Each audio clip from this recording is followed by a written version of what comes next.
एक हुनर है चुप रहने का, एक ऐब है कुछ कह देने का। जो लोग कम बोलते हैं, क्या उनका सच में चुप रहना एक बुरी आदत है?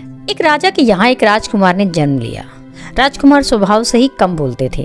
राजकुमार जब युवा हुआ तब भी अपनी उसी आदत के साथ मौन ही रहते थे, कुछ भी नहीं बोलते थे। राजा अपने राजकुमार की चुप्पी से परेशान रहते थे कि आखिर ये बोलता क्यों नहीं है, आखिर ऐसा क्या हो गया है कि यह हमेशा चुप ही रहता है। राजा दिन रात इसी चिंता में रहते थे कि राजकुमार की चुप रहने की आदत कब छूटेगी। राजा ने कई ज्योतिषों, साधु, महात्माओं, चिकित्साओं को दिखाया, उनसे सलाह ली, परंतु उन्हें कोई समाधान नहीं निकला। संतों ने कहा कि ऐसा लगता है पिछले जन्म में ये राजकुमार कोई साधु थे, जिस वजह से इनके संस्कार इस जन्म में भी साधुओं के मौन व्रत जैसे ही हैं। राजा ऐसी बातों से संतुष्ट नहीं हुए। एक दिन राजकुमार को राजा के मंत्री बगीचे में टहला रहे थे। उसी समय एक कौवा पेड़ की डाल पर बैठकर कांव कांव करने लगा।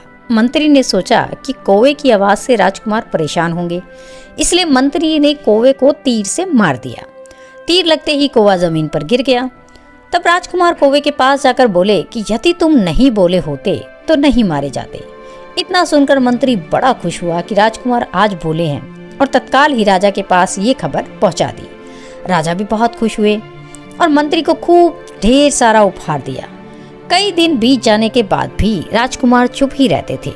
राजा को मंत्री की बात पे संदेह हो गया और गुस्सा कर राजा ने मंत्री को फांसी पर लटकाने का हुक्म दिया। इतना सुनकर मंत्री दौड़ते हुए राजकुमार के पास आए और कहा कि उस दिन तो आप बोले थे, परंतु अब नहीं बोलते हैं। मैं तो कुछ देर में राजा के हुक्म से फांसी पर लटका दिया जाऊंगा। मंत्री की बात सुनकर राजकुमार बोले कि यदि तुम भी नहीं बोले होते तो आज तुम्हें भी फांसी का हुक्म नहीं होता।